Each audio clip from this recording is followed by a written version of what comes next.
നന്ദന വൃന്ദാവനത്തിൽ പൂക്കും പാരിജാതത്തിന്റെ കൊമ്പിൽ നിന്റെ നന്ദന വൃന്ദാവനത്തിൽ പൂക്കും പാരിജാതത്തിന്റെ കൊമ്പിൽ വരും ജന്മത്തിലെങ്കിലും ശരീരപ്പാൻ കഴിഞ്ഞുവെങ്കിൽ നിന്റെ കാൽക്കടിഞ്ഞു വീഴുവാൻ കഴിഞ്ഞുവെങ്കിൽ കാർമുകിൽ വർണ്ണന്റെ ചുണ്ടിൽ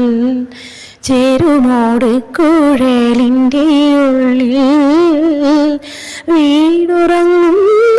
ശ്രീരാഗമേ നിന്നെ ഉൽകിയുണർത്താൻ മറന്നു കണ്ണാ കാർമുകിൽ വർണ്ണന്റെ ചുണ്ടിൽ.